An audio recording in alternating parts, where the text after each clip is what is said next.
Okay students, तो last video में आपने देखा कि हमने एक न्यूमेरिकल सॉल्व किया। इस वीडियो में हम लोग एक और न्यूमेरिकल सॉल्व करेंगे और उसके बाद अपने नेक्स्ट टॉपिक फ्री फॉल में अपने स्टार्ट करेंगे। सो इस क्वेश्चन का अगर क्वेश्चन रीड करें, the mass of Mars is 6.39 into 10 to the power 23 kilo end of Jupiter is 1.89 into 10 to the power 27 kilo. Distance between them is 7.49 into 10 to the power 5 meter. We have to calculate the force exerted by Jupiter on Mars. मैं यहाँ पे question समझा देता हूँ। Here suppose ये आपका Jupiter है, यहाँ आपका मार्स है, यहाँ पे मार्स ऑफ जुपिटर कितना दिया गया है, that is your 1.89 into 10 to the power 27 kilogram. Okay, and ये आपका जुपिटर, ये आपका मार्स। मास ऑफ मार्स कितना दिया गया है, 6.39 into 10 to the power 23 kilogram. और फिर आपको इन दोनों के बीच का डिस्टेंस, और एक और चीज, डिस्टेंस हम हमेशा कहां से कहां लेते हैं, सेंटर टू सेंटर। सो यहाँ पर सपोज जुपिटर का सेंटर यहाँ है, ये मार्स का सेंटर है, तो यहाँ से यहाँ तक का जो डिस्टेंस है, डिस्टेंस इक्वल्स टू कितना है, 7.49 into 10 to the power 5 metre. I think last question में हमें किलोमीटर में आया था डिस्टेंस, तो हमने उसे मीटर में कन्वर्ट किया था, बट यहाँ तो ऑलरेडी मीटर में, we don't need to convert it again या किसी और यूनिट में कन्वर्ट करने की जरूरत नहीं है, डायरेक्टली हम लोग यहाँ पर सॉल्व करेंगे। So we need to calculate the force. तो यहाँ पर जुपिटर मार्स पे कितना फोर्स लगा रहा है हमें वो कैलकुलेट करना है। सो सिंपल फॉर्मूला हमारा एक ही है। हम लोग सबसे पहले F is equals to capital G M, यहाँ पर M1 की जगह मैं मास ऑफ जुपिटर लिख देता हूँ, और mass of Mars upon distance का स्क्वायर। ओके, तो यहाँ पर कैपिटल G की वैल्यू क्या है, 6.67 into 10 to the power minus 11 multiply है, मास ऑफ जुपिटर कितना था, 1.89 into 10 to the power 27 multiply by mass of Mars कितना है, 6.39 into 10 to the power 23 divided by distance का स्क्वायर। डिस्टेंस का स्क्वायर मतलब कि इन दोनों के बीच का डिस्टेंस कितना है, that is your 7.49 into 10 to the power 5 का स्क्वायर। ओके, सो यहाँ पर अगर हम लोग सबसे पहले एक्सपोनेंट को, हम जैसे मैं आपको बताता हूँ कि एक्सपोनेंट सॉल्व कर लो, फिर उसके बाद कैलकुलेशन मल्टीप्लिकेशन करना है। तो यहाँ पे -11 27 23 ये सब प्लस होगा, 5 का square 5 power 2 sorry 10 to the power 5 power 2, तो यहाँ पर दोनों का क्या होगा, मल्टीप्लाई हो जाएगा। So it will become 10 to the power 10। So 10 to the power 10 ऊपर जाके -10 हो जाएगा। मैं एक बार फिर से लिख देता हूँ यहाँ पर, -11 प्लस 27 प्लस 23 प्लस 23 और ये 5 टू 10 ऊपर जाके -10 मिल जाएगा, तो देयरफॉर यहाँ पे प्लस -10। ये कितना हो गया, 27 plus 23 30 30 minus 10 sorry 50 50 minus 10 40 40 minus 11 29। सो यहाँ पर क्या हो जाएगा, 6.67 into 1.89 multiplied by 6.39 divided by 7.49 into 7.49, और यहाँ पे पावर कितना हो गया, 10 to the power 29। अब यहाँ से आगे आप लोग सॉल्व करोगे और आंसर आप निकालोगे। आंसर, फाइनल आंसर कितना आएगा, 1.44 into 10 to the power 29। This will be your final answer.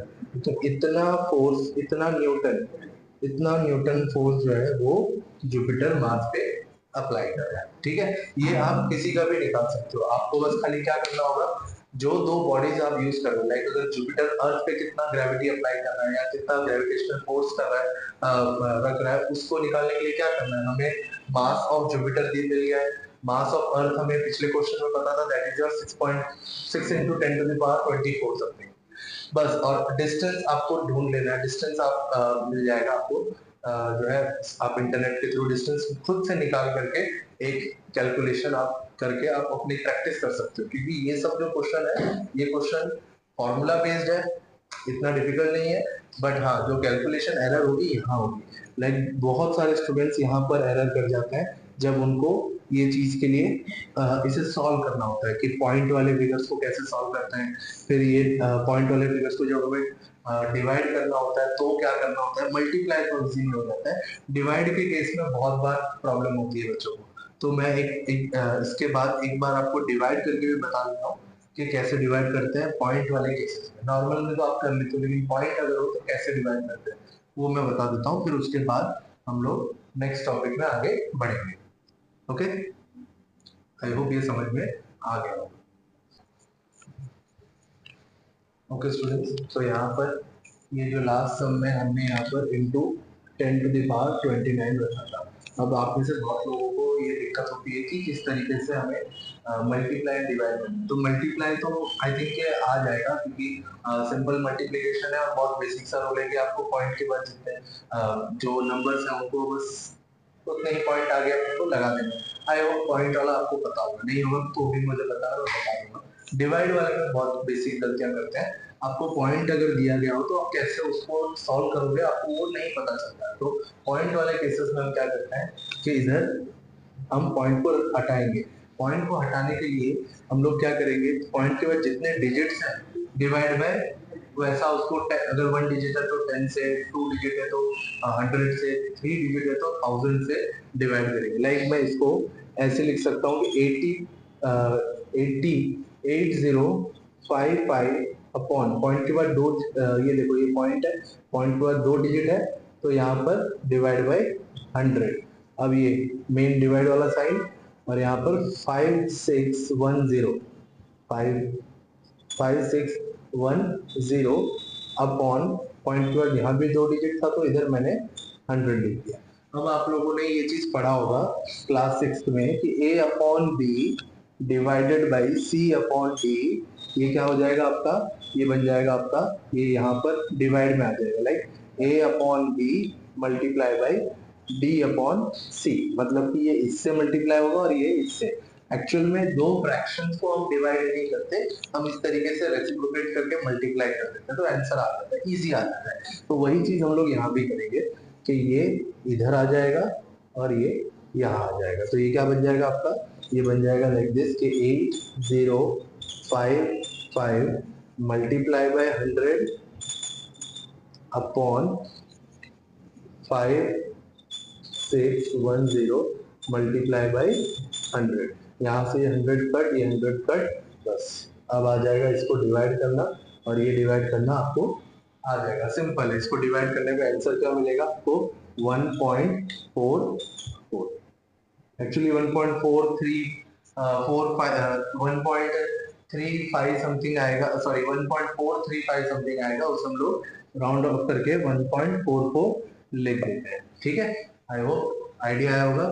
फिर भी अगर डिवाइड करना होगा तो डिवाइड आना चाहिए, 9th स्टैंडर्ड में आपको आना चाहिए। नहीं आएगा तो फिर कभी और उसके ऊपर एक वीडियो बनाएंगे, छोटे बच्चों वाला वीडियो जो मैं बनाऊंगा तो आप उसको देख करके सीख लेना। ठीक है, आई होप ये समझ में आ गया होगा। नेक्स्ट टॉपिक अपना हम पढ़ेंगे फ्री फॉल, जो कि बहुत छोटा सा और इम्पोर्टेंट टॉपिक है।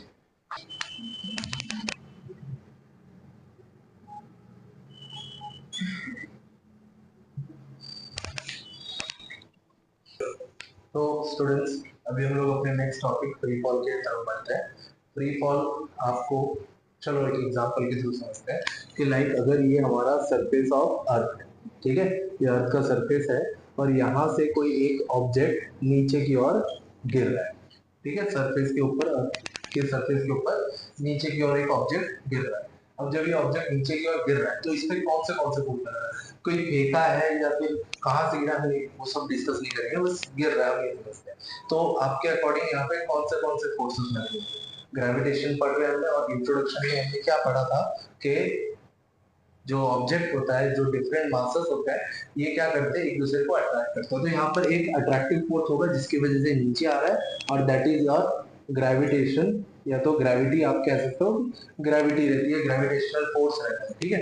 और दूसरा हम क्या कह सकते हैं कि यहाँ पर हवा भी होगी, ठीक है, हवा भी बह रही होगी। हवा बहने की वजह से यहाँ पर क्या कहेंगे कि इसको थोड़ा सा फ्रिक्शनल फोर्स आ रहा होगा, है ना, फ्रिक्शनल फोर्स आ रहा होगा,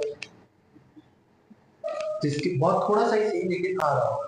तो यहाँ पर हम लोग क्या करेंगे, फ्री फॉल समझने के लिए हम क्या देखते हैं कि हम लोग इस हवा की वजह से जो फ्रिक्शनल फोर्स लग रहा होता है उसको हम लोग नहीं मानते, हम सिर्फ ग्रेविटेशनल फोर्स को गिनते हैं कि कोई भी एक ऐसा ऑब्जेक्ट जो कि सिर्फ और सिर्फ ग्रेविटेशनल फोर्स के इन्फ्लुएंस में नीचे आ रहा होगा, वहां पर आप उसे पुश नहीं कर रहे हो, वहां पर उसे आप धक्का नहीं दे रहे हो, या आप उसको गिरा नहीं रहे हो, बस फोर्स से, आप अपनी फोर्स से नहीं, वो बस खाली अपने अर्थ के ग्रेविटेशनल फोर्स के थ्रू नीचे पहुंच रहा होगा, आप उसको फेंक नहीं रहे हो नीचे। लाइक अगर मैं कुछ यहाँ से ऐसे गिरा, सिंपल मैं ऐसे छोड़ रहा हूँ, तो ये क्या हुआ, ग्रेविटेशनल फोर्स के वजह से नीचे की ओर आया है। इसको मैं अगर गिराऊं ऐसे, तो उसे हम फ्री फॉल नहीं कह सकते, क्योंकि वहां पर मैंने अपना मैकेनिकल स्ट्रेंथ अप्लाई किया है। लेकिन यहाँ पर क्या हुआ, सिंपल ये गिरा है नीचे, सो ये क्या है, काइंड ऑफ फ्री फॉल, या तो एक फ्री फॉल हम कह सकते हैं। तो हम लोग यहाँ पर फ्री फॉल मतलब क्या समझते हैं कि कोई भी object, when an object falls down under the influence of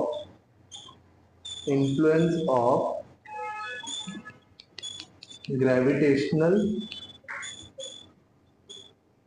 force alone, then it is free fall। तब इसे हम क्या बुलाएंगे, then it is free fall, ठीक है। आई होप फ्री फॉल मतलब बहुत सिंपल, कोई भी एक ऑब्जेक्ट अगर सिर्फ और सिर्फ ग्रेविटेशनल फोर्स के इन्फ्लुएंस से नीचे की ओर गिर रहा हो या नीचे की ओर जा रहा होगा, तो उसे हम क्या बुलाते हैं, तो उसे हम फ्री फॉल बुलाएंगे। अगर यहाँ पर मैंने इस पे अपना खुद का फोर्स अप्लाई किया होता, कुछ external like muscular force apply किया होता, तब इसे हम लोग मस्कुलर फोर्स अप्लाई किया होता, तो इसे हम फ्री फॉल नहीं कहते। बट यहाँ पर हम लोग सिर्फ और सिर्फ ग्रेविटेशनल, इसको मैं ग्रेविटेशनल लिख देता हूँ, ग्रेविटेशनल फोर्स के इन्फ्लुएंस में जब ये चीज नीचे आ रही थी, तो उसे हम क्या बुलाएंगे कि इसका क्या हो रहा है, फ्री फॉल हो रहा है। इसका क्या हो रहा है, फ्री फॉल हो रहा है अर्थ की सरफेस के ऊपर। कोई भी ऑब्जेक्ट, जैसे कि न्यूटन के केस में क्या हुआ कि एप्पल टूटा और नीचे गिर गया, तो वहां पर कोई गिराया नहीं, वहां से क्या हुआ, टूटा, और ग्रेविटेशनल फोर्स के इन्फ्लुएंस था, वो सीधा नीचे आ गया, मतलब ग्रेविटेशनल फोर्स लग रहा था। आप कोई भी ऑब्जेक्ट को नीचे फेंकते हो तो उसे हम लोग फ्री फॉल नहीं बोल सकते, जब वो अपने आप गिर गया, जैसे आप छत पे हो और गिर गए अचानक, तो आपका फ्री फॉल हो गया। समझ रहे हो क्या होता है फ्री फॉल? फ्री फॉल मतलब अगर गिर जाओ, किसी और चीज का धक्का नहीं है, कोई पुश नहीं है, कुछ नहीं, बस आप गिर गए हो, then it is free fall. सिर्फ अर्थ के ग्रेविटेशनल फोर्स के इन्फ्लुएंस में आप नीचे की ओर जा रहे हो। आई होप आपको फ्री फॉल पता चल गया। अब फ्री फॉल के थ्रू हम लोग यहाँ पे क्या पढ़ेंगे, एक्सेलरेशन ड्यू टू ग्रेविटी। कि क्या एक्सेलरेशन, देखो ग्रेविटी एक पुल है, तो जब आप कोई भी ऑब्जेक्ट नीचे की ओर गिर रही होगी, तो इसके ऊपर क्या होगा कि एक अट्रैक्टिव फोर्स लग रहा है, that is your gravitational force, जिसकी वजह से ये एक एक्सेलरेशन में रहेगा, राइट। इसके अंदर एक एक्सेलरेशन रहेगा, और उसी एक्सेलरेशन को हम क्या बुलाते हैं, ग्रेविटी, या तो स्मॉल जी बुलाते हैं। उसी को अभी हम लोग कैलकुलेट करेंगे, उसके बारे में समझेंगे, उसका यूनिट क्या है, उसका वैल्यू क्या है, उसकी क्या महत्व है, क्या इंपॉर्टेंस है, वो सारी चीजें हम लोग अभी समझेंगे।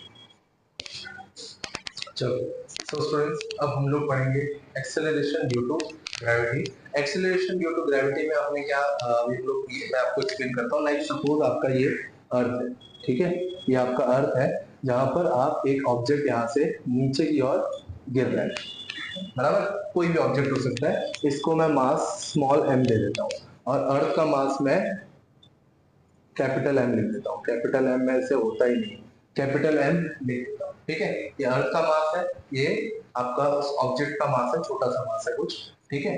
अब यहाँ पर जब ये ऑब्जेक्ट नीचे की ओर गिर रहा था, तो इसके ऊपर कुछ एक्सेलरेशन का एक्सेलरेशन रहा होगा, मतलब ये नीचे की ओर एक्सेलरेटेड मोशन में चल रहा होगा।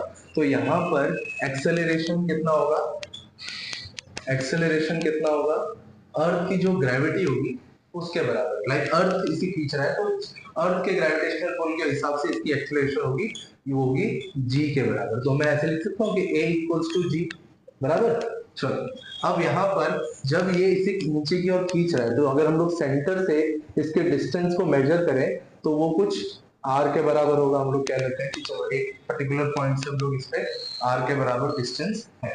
तो यहाँ पर क्या होगा कि हम लोग अगर इक्वेशन लिखें न्यूटन्स लॉ ऑफ ग्रेविटेशन का, जो कि है F is equals to capital G mass, यहाँ पर दो ऑब्जेक्ट का है इसके लिए मैं दोनों का एक कैपिटल M लिख रहा हूँ और दूसरा स्मॉल m लिख रहा हूँ क्योंकि आगे काम आएगा, ठीक है।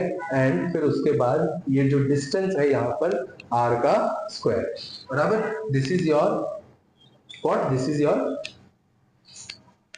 Newton's law of gravitation. Okay, तो यहाँ पर ये हो गया अपना पहला इक्वेशन। अब Newton's second law of motion के अकॉर्डिंग क्या है कि यहाँ पर F is equals to M A, ये आपका Newton's of second law, Newton's second law of motion है। अगर हम लोग यहाँ पर A इक्वल्स टू G है ऐसा मान ले तो यहाँ पर F इज इक्वल टू क्या हो जाएगा, एम जी, बराबर। ये हो जाएगा आपका सेकंड इक्वेशन। अगर हम इन फर्स्ट और सेकंड दोनों को कंपेयर करेंगे तो हम यहाँ पर क्या लिख सकते हैं, हम यहाँ पर ये लिख सकते हैं कि M G is equals to, और ये m किसके बराबर होगा, ये हमारे ऑब्जेक्ट के बराबर होगा, बराबर। ये g किसके बराबर होगा, यहाँ पर एक्सेलरेशन के बराबर है, और ये m जो ऑब्जेक्ट, ये वाले m, ये वाले ऑब्जेक्ट के बराबर है। क्योंकि यहाँ पर किसी भी ऑब्जेक्ट पे फोर्स लग रहा है तो हम लोग उस ऑब्जेक्ट का मास कैलकुलेट करते हैं ना, तो यहाँ पर ये जो m है, ये इस m को हम लोग इस ऑब्जेक्ट के मास से के तरीके से रख रहे हैं, ठीक है। अब M G is equals to क्या है फॉर्मूला, कैपिटल जी अर्थ का मास, ऑब्जेक्ट का मास, सॉरी, और यहाँ पर क्या हो जाएगा आपका रेडियस का स्क्वायर, डिस्टेंस का स्क्वायर, तो इसलिए रेडियस का स्क्वायर। अब यहाँ पर अगर आप देखोगे तो ये वाला m और ये वाला m क्या हो जाएगा, कट हो जाएगा। तो यहाँ पर g की वैल्यू कितनी निकल के आ रही है, कैपिटल G, यहाँ पर मास ऑफ अर्थ, यहाँ पे मैं ही लिख देता हूँ, मास ऑफ अर्थ अपॉन जो भी आपका डिस्टेंस होगा वो, ठीक है। जिस भी डिस्टेंस पे आप, जरूरी नहीं कि कम डिस्टेंस, देखो हमने क्या पढ़ा है कि F जो है यानी फोर्स जो है वो आपका रेट जितना डिस्टेंस है उससे इनवर्सली प्रोपोर्शनल, मतलब अगर डिस्टेंस ज्यादा होगा तो वहां पर आपका ग्रेविटेशनल फोर्स कम हो जाएगा, डिस्टेंस जितना कम होता जाएगा ग्रेविटेशनल फोर्स उतना ज्यादा, मतलब जितना आप सेंटर के करीब आ जाओगे सरफेस, अब यहाँ पर मैं आपको ये समझा दूं कि सरफेस के करीब, तो जितना ज्यादा आप यहाँ पर सेंटर के करीब आ रहे हो उतना ज्यादा ग्रेविटेशनल फोर्स ज्यादा लग रहा है, जितना ज्यादा दूर जा रहे हैं उतना ज्यादा कम होता जा रहा है। क्योंकि हमने स्टार्टिंग में पढ़ा था कि force is in gravitational force is inversely proportional to the square of distance, बराबर। तो जैसे जैसे हम लोग पास आते जाएंगे ग्रेविटेशनल फोर्स ज्यादा लगता जाएगा, ठीक है। अब यहाँ पर हम लोग क्या ऑब्जर्व कर सकते हैं कि आपका जो स्मॉल जी का सॉरी हाँ स्मॉल जी का वैल्यू है वो किसी भी तरीके से आपके मास के ऊपर डिपेंड नहीं कर रहा, वो हर जगह आप पे सेम रहेगा। जो अर्थ की ग्रेविटी रहेगी आपके ऊपर वो मास के, अर्थ के मास पे डिपेंड कर रहा है, ऑब्जेक्ट के मास पे डिपेंड नहीं कर रहा है। यानी कि मैं सिर्फ इतना समझा दूं कि यहाँ पर अगर मैं दो ऑब्जेक्ट ले लूं, कि सपोज यहाँ पर एक और ऑब्जेक्ट ले लूं, इसका मास m1 है, इसका मास m2 है, और दोनों का हाइट सेम है, दोनों के लिए जो r है वो सेम है, तो यहाँ पर जब हम इसे फ्री फॉल करवाएंगे सिर्फ और सिर्फ ग्रेविटेशनल फोर्स के इन्फ्लुएंस में इसे हम छोड़ देंगे, तो ये दोनों ऑब्जेक्ट जो है इन दोनों का मास क्या है उस पर डिपेंड, उस पर कुछ फर्क ही नहीं पड़ता, ये जो है सीधे सीधे साथ में नीचे की ओर गिरेंगे। लाइक अगर मैं यहाँ पर इन दोनों चीजों को बता दूं तो यहाँ पर ये और ये दोनों मार्कर साथ में नीचे गिरेंगे। अब आप सोचोगे सर ये कैसे पॉसिबल है ना, कि दोनों का अगर मास अलग अलग है, सपोज इसका वेट जो है वो 10 किलोग्राम है और इसका जो मास है वो 15 किलोग्राम है, तो यहाँ पर अगर आप इन दोनों चीज को अगर इमेजिन करोगे 10 किलो और एक 15 किलो, अब दोनों चीजें साथ में गिरेंगी या अलग अलग, आप लोग तो कॉमन सेंस लगाओगे सर अलग अलग ही गिरेंगी, क्योंकि ये ज्यादा भारी है वो कम भारी है, तो वो पहले जो ज्यादा भारी है वो गिर जाएगा, नहीं ऐसा नहीं होता। एक्चुअल में अगर आप फ्री फॉल करवाओ सिर्फ और सिर्फ ग्रेविटेशनल फोर्स का यहाँ पर इन्फ्लुएंस होना चाहिए और किसी का भी, लाइक कोई फ्रिक्शनल फोर्स नहीं होना चाहिए, दोनों का जो नेचर है वो सेम होना चाहिए। लाइक अगर आप एक बॉल को लो और एक फेदर को लो, अब फेदर जो है उसके विंग्स होते हैं, बॉल जो है एक दूसरे शेप का है, बॉल एक स्फेरिकल शेप का है, विंग्स जो होता है उसका मतलब विंग्स में वो एयर में फ्लाई कर पाता है। अगर आप एक रूम में से पूरा एयर हटा दो और फिर फ्री फॉल करवाओ, दोनों साथ में, समझ रहे हो? अगर यहाँ पर हम लोग पूरा का पूरा एयर हटा दें और इन दोनों को गिराए तो वो साथ में गिरेगा। That is free fall form, right? कि फ्री फॉल मतलब सिर्फ और सिर्फ ग्रेविटेशनल फोर्स इन पे अप्लाई हो रहा है, वही इन लोगों को नीचे ला रहा है और बीच में कोई हिंड्रेंस नहीं है, किसी तरीके का और फोर्स नहीं अप्लाई। लाइक अगर आप इसको धक्का दे दो और उसको फ्री फॉल करो तो ऑब्वियस सी बात है m1 मास वाला ऑब्जेक्ट पहले पहुंच जाएगा, ठीक है? लेकिन यहाँ पर अगर इनका फ्री फॉल करवाओ तो ये दोनों चीजें साथ में है। क्यों? क्योंकि इन पे जो स्मॉल अर्थ का जो स्मॉल जी ग्रेविटी अप्लाई हो रहा है उसमें स्मॉल m यानी इनके मास का कोई रोल है ही नहीं, बराबर? यहाँ पे मास ऑफ अर्थ जो है वो उस पर डिपेंड करता है, या फिर जो भी सेलेस्टियल बॉडी है उस पर डिपेंड करेगा, बराबर? यहाँ पर आपका मास कितना है उससे लेना देना ही नहीं। लाइक यहाँ पर जो भी मेरा मास होगा वो और आप जो वीडियो देख रहे हो वो अगर हम लोग एक सेम हाइट से फ्री फॉल के इन्फ्लुएंस में अगर नीचे गिरते हैं, दोनों की सेम टाइम पे लैंडिंग होगी। नंबर ऑफ हड्डी की स्पीड कितनी टूटती है वो मुझे नहीं पता, बट दोनों की लैंडिंग सेम टाइम पे। क्यों? क्योंकि हमारे मास पे फर्क ही नहीं पड़ रहा है, लाइक स्मॉल जी को हमारे मास से कोई लेना देना ही नहीं, बराबर?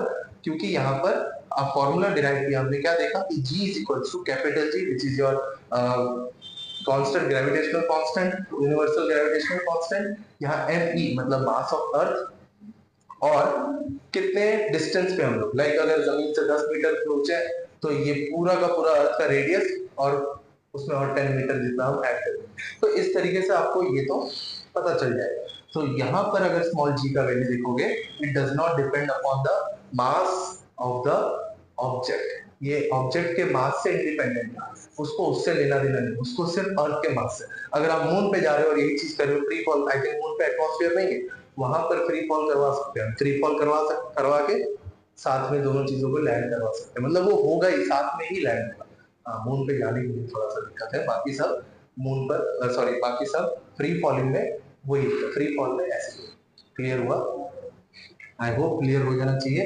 हमने सबसे पहले एक्सेलरेशन को g के बराबर माना और फिर F is equal to capital G mass of earth mass of object upon r square. यहाँ पर क्या हो रहा था कि हमने एक ऑब्जेक्ट को या तो दो ऑब्जेक्ट को अलग अलग मास लिया और दोनों का फ्री फॉल करवाया। फ्री फॉल करवाते टाइम वो एक एक्सेलरेशन के अंदर थे, वो एक्सेलरेशन को हमने स्मॉल g माना, दैट इज योर ग्रेविटेशनल मतलब दैट इज योर ग्रेविटी, ठीक है? और ये स्मॉल g का वैल्यू स्मॉल g जो है उसका क्या फॉर्मूला डिराइव हुआ जब हमने फोर्स का second law of motion F is equal to mg और इन दोनों को कंपेयर किया, mg और capital G m1 m2 upon r square. तो यहाँ पर क्या हुआ देखा हमने कि ये अपना m और ये m ये कैंसिल आउट कर दे रहे एक दूसरे को, यानी कि जो मास ऑफ ऑब्जेक्ट यहाँ पर भी मास ऑफ ऑब्जेक्ट दोनों एक दूसरे को कैंसिल आउट कर रहे हैं, जिसकी वजह से क्या बच रहा है capital G capital M upon r square. ये कैपिटल M क्या है? जो आपका सेलेस्टियल बॉडी है उसका मास, बराबर? सो यहाँ से हम लोग ने क्या पता किया कि जो ग्रेविटी है उस पे ऑब्जेक्ट का कोई लेना देना नहीं, ऑब्जेक्ट के मास का कोई लेना देना नहीं, वो तो बस खाली यहाँ पर हवा है, एटमॉस्फेयर है, ठीक है? इसके लिए एक आप अगर एक छोटे से बॉल को और एक फेदर को गिराओ तो वहां पर क्या होगा कि दोनों साथ में नहीं गिरते, फेदर जो है वो उड़ता रहता है, वो हवा में उड़ता रहेगा, पता नहीं कब गिरेगा, ये तुरंत गिरता है, बराबर? आई होप क्लियर हो गया होगा आप लोगों को फ्री फॉल का मतलब, ग्रेविटी का मतलब, ठीक है? एक्सेलरेशन ड्यू टू ग्रेविटी वो पता चल गया होगा और ये फॉर्मूला बहुत इंपॉर्टेंट है। यहाँ से अभी हम लोग स्मॉल जी का वैल्यू भी डिराइव करेंगे कि कितना होता है, डोंट वरी। अभी तो हमने देखा कि जी का जो वैल्यू होता है वो होता है G is equal to capital G M mass of earth upon R square. तो अभी अगर हम लोग यहाँ पर एक्सेलरेशन ड्यू टू ग्रेविटी कितना एक्सेलरेशन लग रहा है उसको हम चेक करेंगे तो हम लोगों को यहाँ पर आंसर आ जाएगा, मतलब कि हम लोग स्मॉल जी का वैल्यू डिराइव कर सकते हैं। ओके, तो यहाँ पर मैं फटाफट जो है यहाँ पर सारे वैल्यूज कर देता हूँ और फिर हम लोग समझेंगे कि क्या होता है स्मॉल, फिर हम लोग डिराइव करेंगे बेसिकली स्मॉल जी का value. Okay, so small G is equals to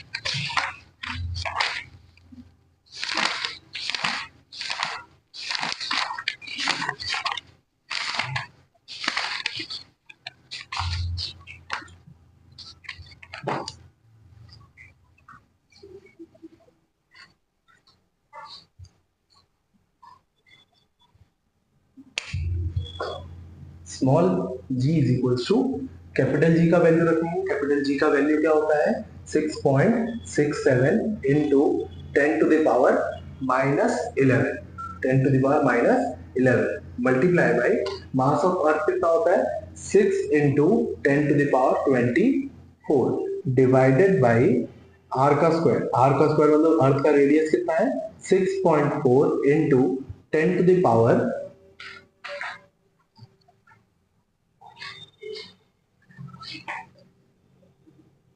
6.4 into 10 to the power 6 का स्क्वायर कर देंगे। ओके, तो यहाँ पर क्या हो जाएगा कि हम इसको जब डिराइव करेंगे, जब इसको हम लोग सब कैलकुलेट कर लेंगे, डिराइव कैलकुलेट कर लेंगे, तो हमें स्मॉल g का वैल्यू जो है वो मिल जाएगा। ओके, तो यहाँ पर कैलकुलेट करते हैं g इज इक्वल्स टू, हम पहले ऑब्वियसली हम पहले इसके एक्सपोनेंट्स को पहले सॉल्व कर लेंगे। एक्सपोनेंट सॉल्व करने के लिए हम क्या करते हैं, यहाँ लिख दूंगा मैं -11 प्लस 24 और अभी तक जितने एग्जांपल देखेंगे आपको पता है क्या करना है 6 इंटू 2 12 12 ऊपर जाके मिल जाएगा -20 -24 प्लस कर, ठीक है। तो -11 -24 सॉरी ये क्या है -12 सॉरी -12 अब 24 - 12 12 12 - 11 1 तो यहाँ पे क्या आ रहा है 1 आ रहा है। ओके, सो इसको मैं ऐसे लिखूं अगर के 6.67 into 6 into 10 to the power 1 divided by 6.4 into 6.4। Okay, तो जब हम इसे सॉल्व करेंगे तो यहाँ पर क्या मिलेगा अपने को 9.8। ओके, स्मॉल g का वैल्यू क्या आया 9.8 आई होप। और हाँ, यहाँ पर यूनिट क्या लगेगा क्योंकि ग्रेविटी हम लोग क्या है एक्सेलरेशन है और एक्सेलरेशन का यूनिट क्या होता है मीटर पर सेकेंड स्क्वायर। ओके, मीटर पर सेकेंड, तो स्मॉल g का वैल्यू कितना आया 9.8 मीटर पर सेकेंड स्क्वायर। ठीक है, यहाँ पर एग्जैक्ट 9.8 आपको जरूरी नहीं है कि कई बार क्वेश्चन में क्या होता है कि जब आपको इसके रिलेटेड न्यूमेरिकल्स दूंगा मैं तो वहां पर आपको दिया गया होगा वैल्यू बोला गया होगा कि apply 9 small g value as 10 दे देते हैं ऐसा क्योंकि न्यूमेरिकल्स को इजी बनाना होता है। ओके, न्यूमेरिकल्स को इजी बनाने के लिए इसे हम 10 कर देते हैं आपके स्कूल में, आपके ट्यूशन में, आपके कोचिंग वगैरह में। और ज्यादातर जहाँ पर क्या करते हैं कि इसको 10 करने के लिए बोल देते हैं ताकि बच्चों का कैलकुलेशन इजी हो जाए। बट अगर आप लोगों को एग्जाम में क्या करना है कि अगर 9.8 दिया हुआ है, 9.8 बोला है आपको कि 9.8 ही लो, तो आप 9.8 10 लोगे, थोड़ा सा डिफरेंस आएगा। हम अप्रॉक्स बोल सकते हैं कि सिमिलर आएगा बट थोड़ा सा डिफरेंस रहेगा। तो इसीलिए अगर क्वेश्चन में बोला गया कि 9.8 लो तो 9.8 ही लेना। अगर क्वेश्चन में बोला गया 10 लो तो 10 ही लेना, तभी आपका एग्जैक्ट आंसर आएगा। अगर आप 9.10 बोला है और आप 9.8 लोगे तो आंसर आपको अलग मिलेगा। तो उस केस में क्या हो जाता है, आपका हो सकता है वहां जो चक्कर है वो मार्क्स काट दे। लेकिन अगर आपको बोला गया है कि आप 10 लो और आप 10 लोगे तो जितना उसने अपने आंसर की में आंसर बनाया होगा उतना एग्जैक्ट आएगा अगर आपने सारे कैलकुलेशन सही कर दिए। ओके, आई होप यहाँ पर स्मॉल g का वैल्यू क्या होता है ये आपको पता चल गया। आई थिंक अब इसके बाद एक चीज और हमें ऐड करना है कि जब हम लोग इस चैप्टर में इस टॉपिक से रिलेटेड न्यूमेरिकल्स सॉल्व करें, मैं एक बार देख लेता हूँ रिकॉर्ड हो रहा है कि जब हम लोग इस टॉपिक के न्यूमेरिकल्स या फिर इस टॉपिक के रिलेटेड न्यूमेरिकल सॉल्व करेंगे तो उस टाइम पे हमें कैसे न्यूमेरिकल्स देखने मिलता है।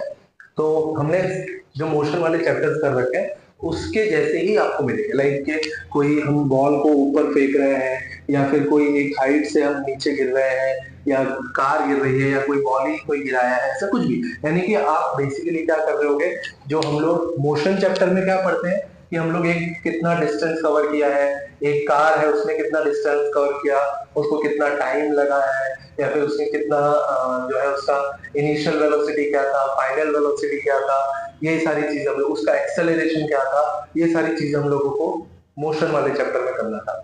इसी चीज को जब हम लोग ग्रेविटेशनल चैप्टर में करेंगे या ग्रेविटेशन चैप्टर में करेंगे तो हम इसको वर्टिकली देख रहे होंगे। वर्टिकली यानी कि कोई चीज को ऊपर जाने में कितना टाइम लगा है, नीचे आने में कितना टाइम लगा है, या फिर आपने कोई बॉल थ्रो किया तो उसको ऊपर पहुंचने में कितना टाइम लगा, कितना डिस्टेंस, कितना हाइट उसने ट्रैवल किया है, या तो ऊपर से नीचे गिर रहा तो उसने कितना डिस्टेंस ट्रैवल। समझ रहे हो, यही सब चीजें बस खाली यहाँ पर हम कह सकते हैं कि हॉरिजॉन्टल, क्योंकि मोशन जो है हम लोग यहाँ पर ज्यादातर देखते हैं कि हाँ हम लोग व्हीकल के हिसाब से देखते हैं, व्हीकल के हिसाब से आपको क्वेश्चन आते हैं, लेकिन यहाँ पर आपको हॉरिजॉन्टल नहीं, आपको वर्टिकली देखना पड़ रहा है। तो उसके लिए कुछ चेंजेस होंगे आपके equation of motion, three equation of motion जो हमने देखा था उसमें कुछ चेंजेस होता है। मैं आप लोगों को फटाफट वो इक्वेशन ऑफ मोशन बता देता हूँ, फिर उसके बाद मैं आपको कुछ एग्जांपल्स करवाऊंगा और यहाँ पर इस वीडियो को हम लोग एंड करेंगे।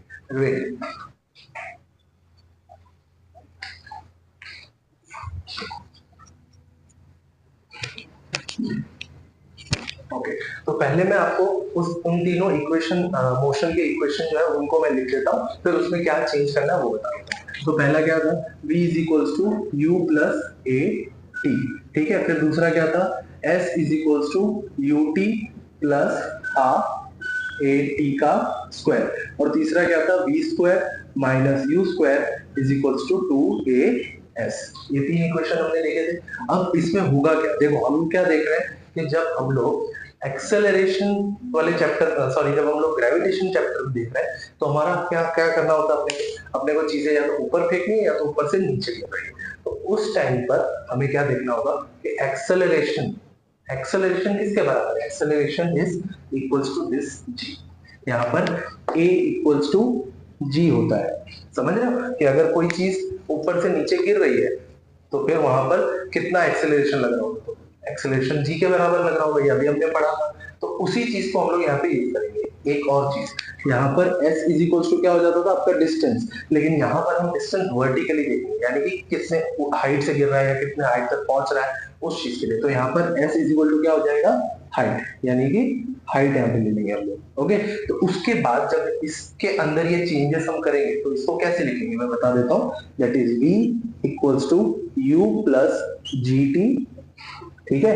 फिर उसके बाद दूसरा है h is equals to U T plus, sorry थोड़ा पास ज्यादा हो गया,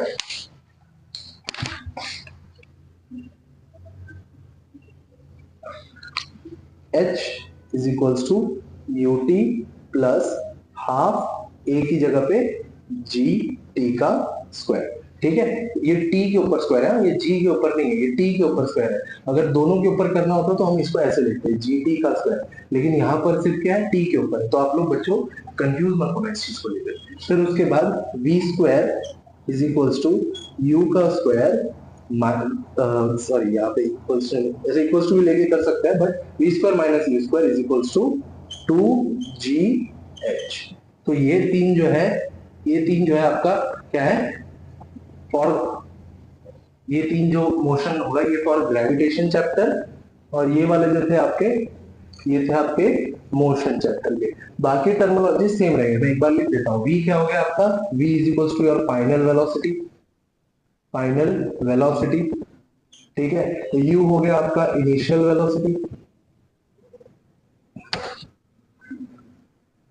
वेलोसिटी,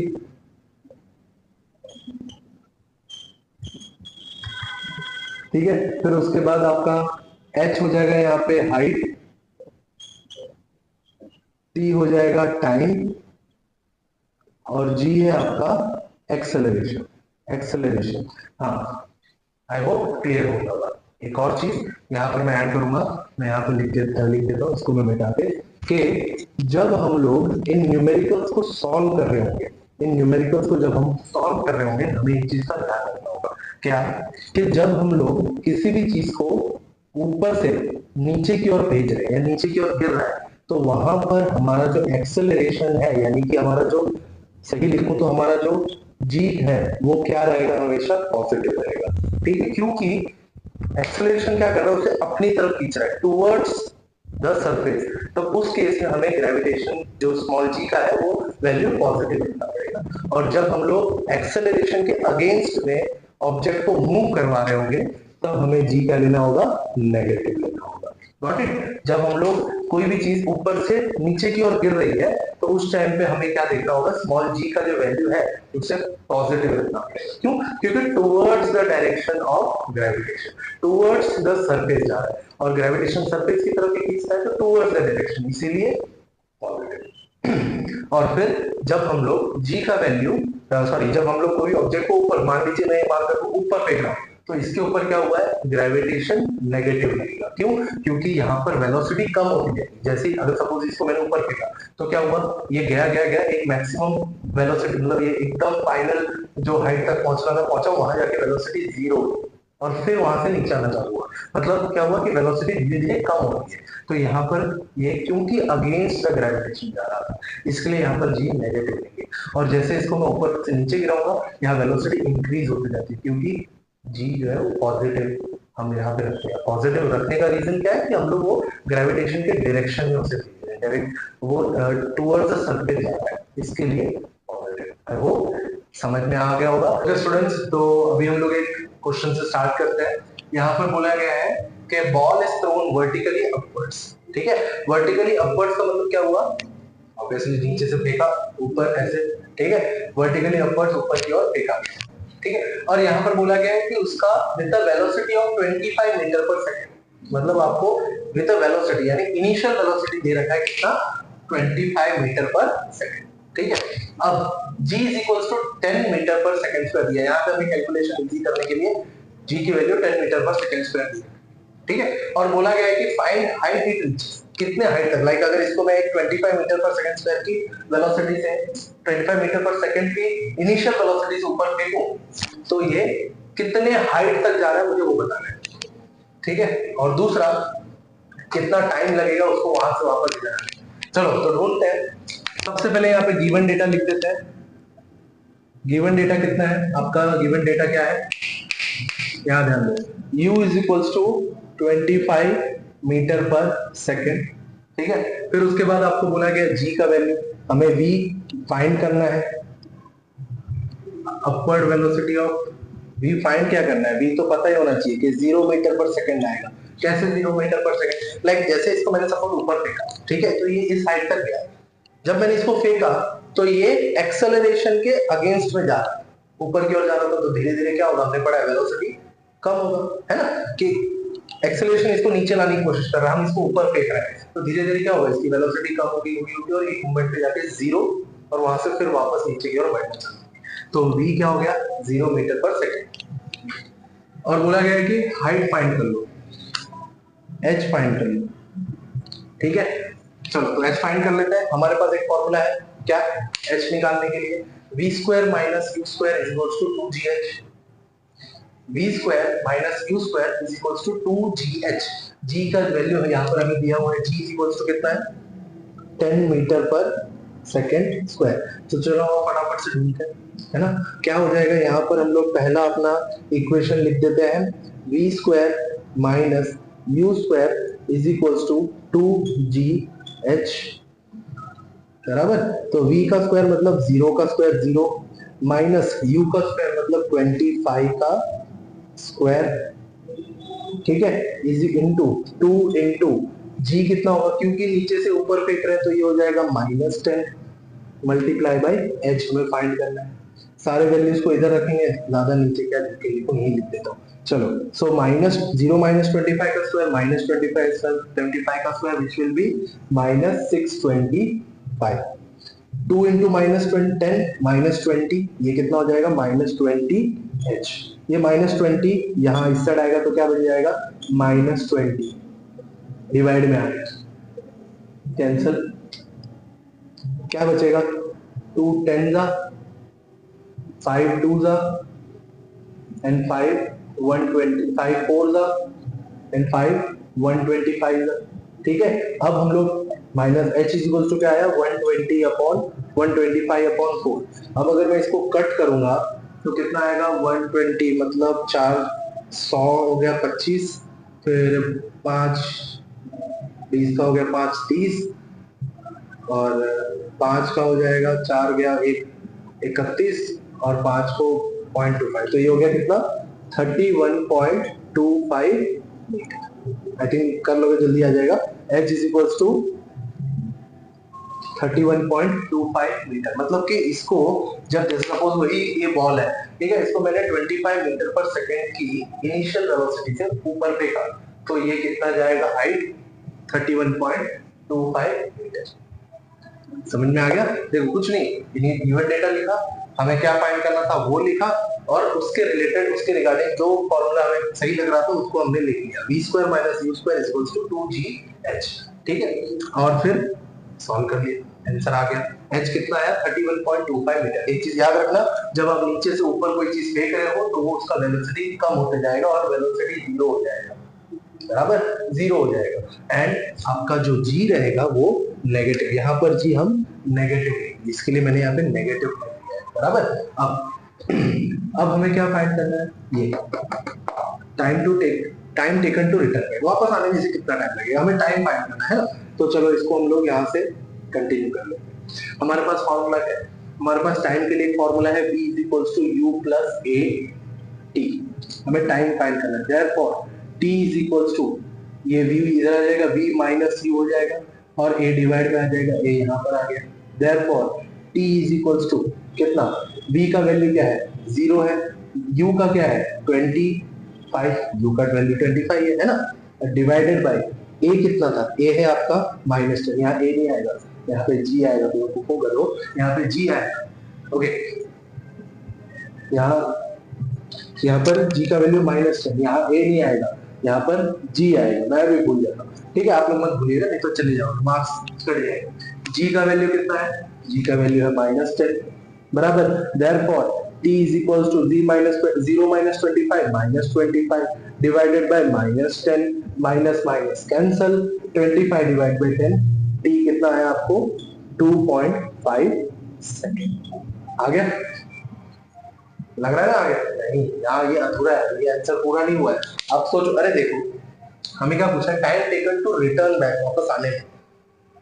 इसको मैंने ऊपर फेंका और कैच किया, बराबर। तो जब मैंने इसे ऊपर फेंका और कैच किया तो इसको ऊपर जाने में कुछ टाइम लगा होगा और आने में कुछ टाइम लगा होगा, है कि नहीं? तो हमें दोनों निकालना है, और आपके लिए इजी क्या है पता है? इसको ऊपर जाने में जितना टाइम लगा आने में भी उतना ही टाइम लगेगा। क्यों? क्यों? क्योंकि जो एक्सेलरेशन है वो सेम रहने वाला है, 10 ही रहने वाला है। हम यहाँ पे 10 यूज कर रहे हैं तो 10 ही रहने वाला है। एक्सेलरेशन चेंज होगा। एक्सेलरेशन क्या है? बस नेगेटिव पॉजिटिव हम उसके मोशन के अकॉर्डिंग, मतलब उसका डायरेक्शन के अकॉर्डिंग हमने माइनस और प्लस लेने का ठान लिया। क्या अगर टुवर्ड्स द डायरेक्शन जा रहा है, क्योंकि वेलोसिटी बढ़ते जाएगी इसलिए हम उसे पॉजिटिव मानते हैं। अगर अगेंस्ट जा रहा है तो वेलोसिटी कम होती जाएगी, इसलिए हमने उसे नेगेटिव लिया। बाकी वेलोसिटी एक्सेलरेशन तो सेम ही रहने वाला है ना, जितना नीचे के लिए जितना ऊपर के लिए सेम रहने वाला है, बस साइन नेगेटिव पॉजिटिव हो जाता है ना। तो इसको जाने में जितना टाइम लगा होगा आने में भी उतना ही टाइम लगेगा। So therefore total time will be क्या? जाने का 2.5, आने का 2.5 मल्टीप्लाई बाय 2 कर दो, it will be 5 second.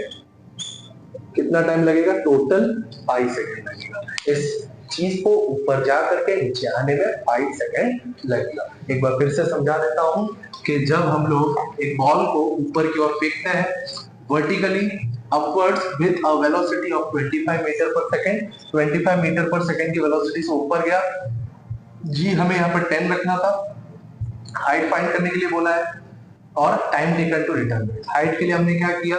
v square minus u square is equals to 2gh formula लगाया, वैल्यूज रखे, सॉल्व किया, हमें मिल गया कितना? h की वैल्यू 31.25 मीटर, बराबर।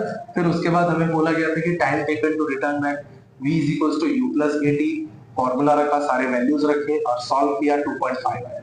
बट ये टाइम सिर्फ ऊपर जाने का था, वापस आने के लिए भी तो उतना ही टाइम लगेगा, इसलिए इसको इनटू 2 किया, तो कितना आया? 5 second. Clear? 5 second. I hope ये क्वेश्चन समझ में आ गया, बराबर। हम लोग अपने नेक्स्ट क्वेश्चन की ओर चलते हैं और फिर उसके बाद एक क्वेश्चन और करेंगे और इस वीडियो को एंड करेंगे। आई नो ये वीडियो काफी लंबा हो जाएगा, बट आप लोगों के लिए ये है, जितना ज्यादा देखोगे, जितना ज्यादा पढ़ोगे, उतना ज्यादा आगे बढ़ोगे। ठीक है ना? चलो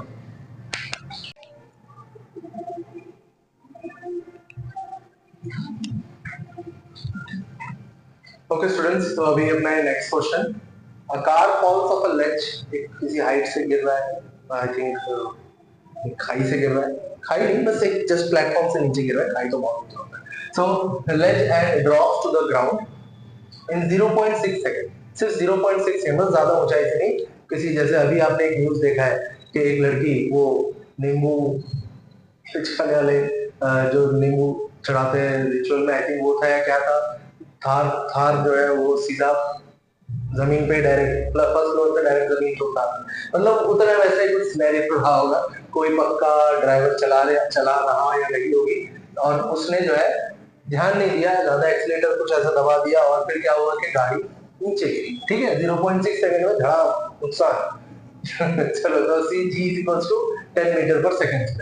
अब हमें क्या फाइंड करना था, हमें जी का वैल्यू 10 लेने के लिए बोला गया। अगेन फिर से, क्योंकि देखो जिस क्वेश्चन में जी का वैल्यू 10 लेने बोला गया उसमें लो, जिसमें नहीं बोला गया है 9.8 बोला गया 9.8 लो, नहीं बोला गया मैंने आपको बताया क्या, अपने जो तुम्हारे स्कूल टीचर है, जो तुम्हारा मार्क्स देंगे, वो टीचर से आप पूछ करके रखो कि सर अगर नहीं बताया गया तो क्या लें। वो बोलते हैं नहीं बताया तो 9.8 लो, 9.8 ले।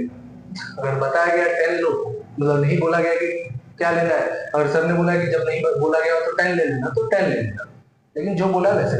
ठीक है, ओके। तो जी का वैल्यू 10 है, और बोला गया कि speed on striking the ground. मानकर चलते हैं उस लड़की का ही केस है कि वो गाड़ी गिरी, और वो गिरी तो किस स्पीड पे जमीन पे गिरी होगी वो फाइंड करना है। दूसरा, फॉल के दौरान 0.6 सेकंड के दौरान कितना एवरेज स्पीड रहा होगा उस गाड़ी का।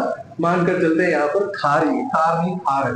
एंड दूसरा, हाइट ऑफ लेज, कि वो कितना हाइट रहा होगा। ऑलमोस्ट सिमिलर सा ही क्वेश्चन है।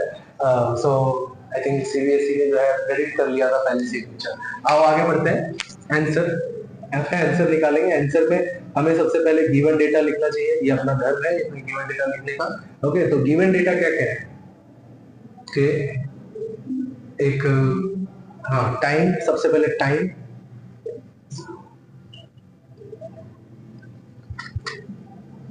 टाइम कितना है 0.6 सेकेंड। कैसी गंदी चलती है।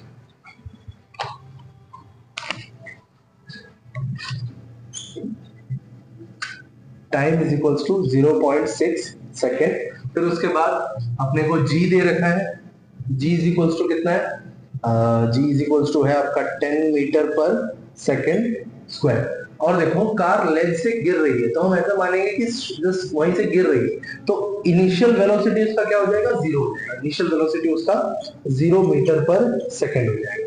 और हमें speed on striking the ground, initial speed उसका 0, इनिशियल फाइनल स्पीड क्या हो जाएगा, v इज इक्वल्स टू क्या हो जाएगा, वो हमें फाइंड करना है। तो v इक्वल्स टू क्या हम फाइंड करेंगे। यहाँ क्या फॉर्मूला लगेगा, यहाँ आंसर नंबर 1 के लिए फॉर्मूला लगाएंगे हम, v is equals to u plus a t। अपने को क्या फाइंड करना है, v फाइंड करना है, बस रख दो यहाँ पे। v is equals to u कितना है, u हमने 0 मान दिया था, यूनिट में एक साथ लास्ट में लगा, ठीक है, प्लस a कितना है, a हमने दिया 10। यहाँ पर पॉजिटिव 10 लेंगे, क्यों, क्योंकि कार जो है ऊपर से नीचे गिर रही है, तो towards the ground, towards the acceleration, ठीक है। तो यहाँ पर d 10 जो है वो पॉजिटिव आएगा, और मल्टीप्लाई बाई टाइम, टाइम कितना था 0.6 सेकेंड। सेकेंड चलो लास्ट में एक साथ लगाएंगे, v is equals to 0 plus 10, 10 हो गया, या तो इनको मल्टीप्लाई कर लो, 10 इंटू 0.6, ठीक है, 6 प्लस 0 6 मीटर पर सेकेंड, यानी कि सिर्फ जो उसकी फाइनल वेलोसिटी, जब स्ट्राइक ग्राउंड पे जो थार गिरने वाली रही होगी, तो उसका जो फाइनल वेलोसिटी रहा होगा वो 6 मीटर पर सेकेंड रहा होगा, जो कि बहुत ज्यादा है ना। अब बहुत इजी था, फर्स्ट पार्ट बहुत इजी था, कुछ नहीं किया, बस फॉर्मूला रखा, v = u + at बन गया। अब सेकेंड, इसमें सेकेंड में हमें क्या बोला है कि एवरेज स्पीड का फॉर्मूला याद आ रहा है, यस, एवरेज स्पीड का फॉर्मूला क्या है, avg, average speed is equals to u plus v upon 2, ठीक है। Therefore average speed is equal to कितना हो गया, यहाँ पर u कितना है आपका 0, v कितना है 6 divide by 2, average speed is equals to 6 divide by 2, that will be your 3 metre पर सेकेंड। एवरेज स्पीड मतलब कि उसका जो इनिशियल स्पीड रहा है, इनिशियल स्पीड 0 रहा है, बराबर, इनिशियल स्पीड उसका 0 रहा है, फाइनल स्पीड उसका 6 मीटर पर सेकेंड रहा है। तो हम लोग क्या किए, हम लोग यहाँ पर उसका एवरेज स्पीड निकालेंगे, बराबर।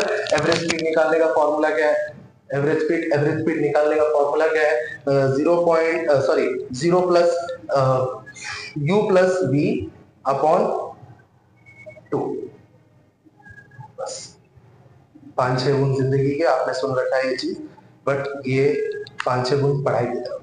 चलो, सो u plus v upon 2 that is your 0 plus 6 upon 2 and it is 3। बहुत ही हैवी कैलकुलेशन है, अच्छे से करना। गलतियां बहुत होती है, गलतियां बहुत होती है 6 डिवाइड बाय 2 करने में, बहुत मुश्किल से होता है ऐसे सब questions. Please do not try this at home. मजाक कर रहा हूँ, ट्राई करो ये सब चीज, ये ट्राई करो घर पे, और कुछ ट्राई करो मत करो, ये तो ट्राई करो, इसको ही प्रैक्टिस करना है, ठीक है। अब third question, height of the leg, कितनी ऊंचाई से गिरा है पता कर लेते हैं। फॉर्मूला क्या यूज करेंगे हाइट के लिए, हम यूज कर सकते हैं तो h is equals to ut plus half gt square, है ना। h is equals to ut plus half gt का स्क्वायर।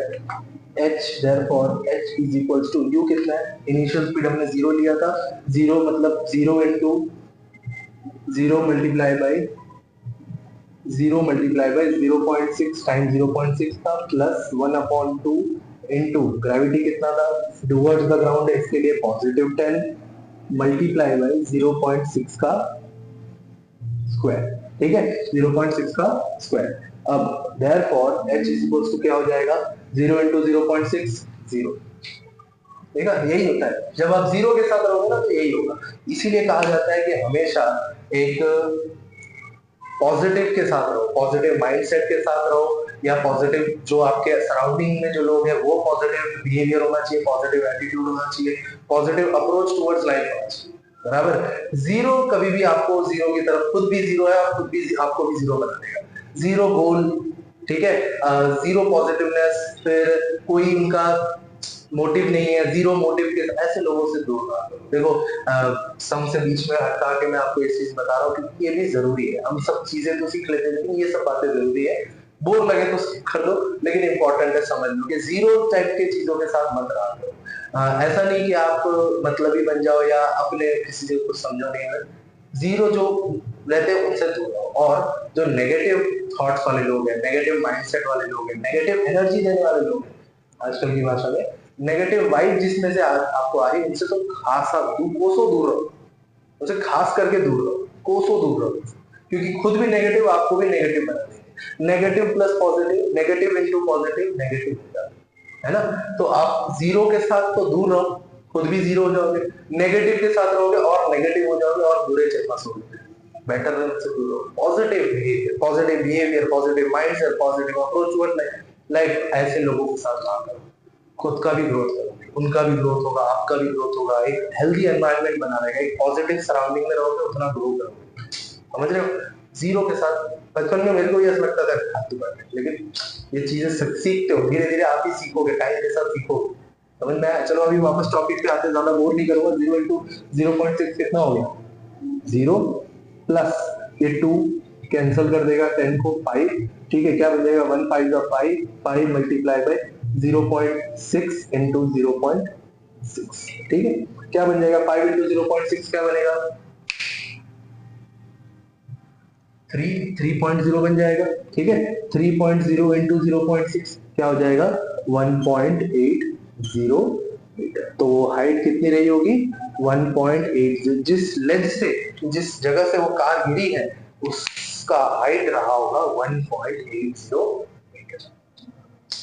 समझ में आ गया, पूरा आंसर समझ में आया, क्या रहा होगा सिनेरियो, ज्यादा हाइट का नहीं था 1.80, इसीलिए 0.6 सेकंड में धड़ाम, नुकसान सब खत्म, किसी को कुछ हुआ भी नहीं होगा, इतना ही ज्यादा नुकसान भी नहीं हुआ था।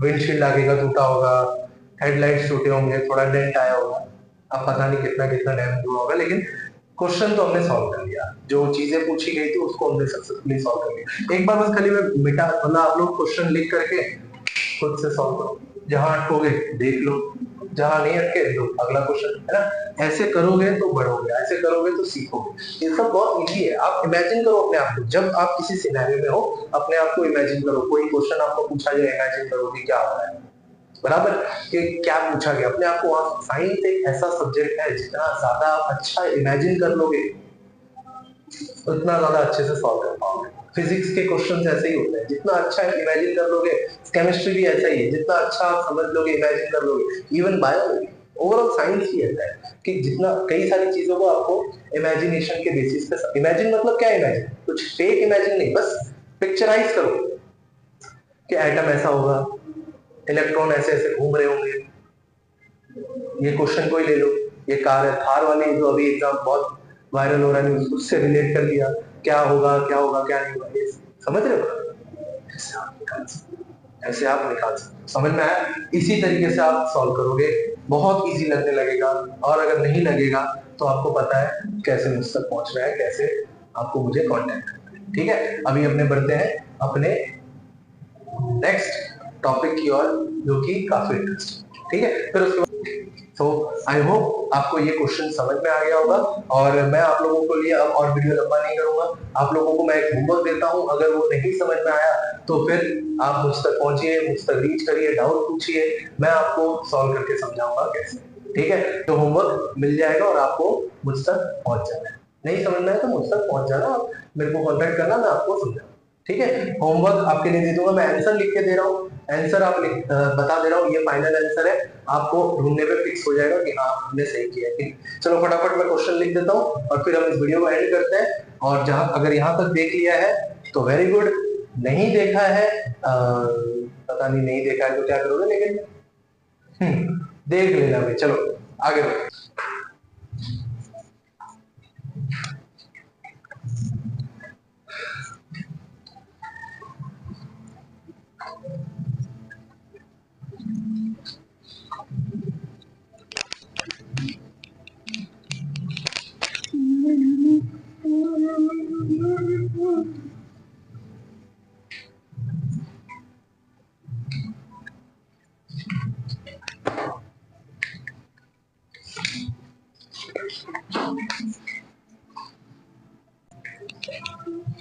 चलो सो ये क्वेश्चन आपके लिए दे रखा है मैंने, और इस क्वेश्चन में आपको बेसिकली करना क्या है कि एक ऑब्जेक्ट को ऊपर फेंका गया है वर्टिकली, और जो कि rises to a height of 13.07 metre, 13.07 metre ऊंचा जा रहा है वो। हमें यहाँ पे कैलकुलेट क्या करना है, the velocity with which the object was thrown, यानी कि किस वेलोसिटी से ऑब्जेक्ट को ऊपर फेंका गया है। आपको इधर से पता चल रहा होगा इनिशियल वेलोसिटी हमें फाइंड करनी है, क्योंकि जब हम फेंक रहे हैं तो उसका इनिशियल वेलोसिटी कितना रहा होगा, क्योंकि जब हम लोग ऊपर की ओर फेंकते हैं ना तो फाइनल हमेशा जीरो हो जाता है, फाइनल हमेशा जीरो हो जाएगा, फाइनल आपका हमेशा जीरो रहेगा, बराबर। क्यों? क्योंकि धीरे धीरे वेलोसिटी कम होते होते होते होते एकदम जीरो हो जाता है, तो वो तो जीरो ही हो गया, फाइनल वेलोसिटी जीरो हो जाएगा। यू आपको फाइंड करना है, बराबर। और दूसरा, time taken to reach the highest point, कितना टाइम लगा होगा उसको वो उधर तक पहुंच, उस हाइट तक 13.07 मीटर हाइट तक पहुंचने के लिए कितना टाइम लगा होगा, और टाइम भी कैलकुलेट करना है। मैंने यहाँ दोनों का आंसर लिख के रखा है, ठीक है। आप लोग ये क्वेश्चन खुद ट्राई करना, नहीं समझ आए प्लीज कांटेक्ट मी, मैं आप लोगों को समझाऊंगा, अच्छी तरीके से समझाऊंगा, और इसी तरीके से और भी क्वेश्चंस आगे हम करेंगे, ठीक है। डोंट वरी, एक बार चैप्टर का एक्सप्लेनेशन खत्म होगा तो हम लोग और भी टॉपिक्स, चैप्टर के क्वेश्चन आंसर एक्सरसाइजेस जो इंपॉर्टेंट है सब मैं करवाऊंगा, लेकिन आप लोगों को जुड़े रहना है मेरे साथ, आप लोगों को मेरे साथ बने रहना है, ठीक है। सो थैंक्स, यहाँ तक अगर आपने देखा होगा तो नॉट फॉर मी, अपने आप के लिए थैंक्स बोल दूंगा, आपको आपको मैं थैंक्स बोल रहा हूँ कि आपने देखा फॉर योरसेल्फ, ठीक है। You should be thankful for you yourself कि आपने यहाँ तक देखा है, समझा है, यानी कि कुछ अच्छा कर, ठीक है। चलो सो आई होप आज के वीडियो में आपको सारी चीजें समझ आई होंगी, और मैं भी अपने आप को इम्प्रूव कर रहा हूँ। आफ्टर द फर्स्ट पार्ट में, सेकंड पार्ट में I think you will like me more, कि किस तरीके से मैं आप लोगों की तरफ थोड़ा और बेटर अप्रोच लेके आ रहा हूँ। सो आप लोगों को भी यही करना है। आई नो आप लोग भी समझ गए हो क्या किस बारे में बात कर रहा हूँ, पढ़ाई करनी, ठीक है। मेरा फायदा नहीं, आपका फायदा होना चाहिए, पढ़ाई करते रहना। ओके, सो बाय, नेक्स्ट वीडियो में मिलेंगे जहां पर हम लोग और टॉपिक के बारे में पढ़ेंगे, मास क्या होता है, वेट क्या होता है, एकदम डिटेल में अच्छे से समझेंगे। फिर उसके बाद वेट ऑन मून, मून पर आपका क्या वेट हो जाएगा, फिर उसके बाद हम लोग थ्रस्ट एंड प्रेशर देखेंगे, फिर बायोएंसी देखेंगे और चैप्टर एंड करेंगे। फिर उसके बाद एक्सरसाइज क्वेश्चन भी मैं समझाऊंगा कि क्या करना है, कैसे करना है, क्या चीज है। चलो थैंक यू।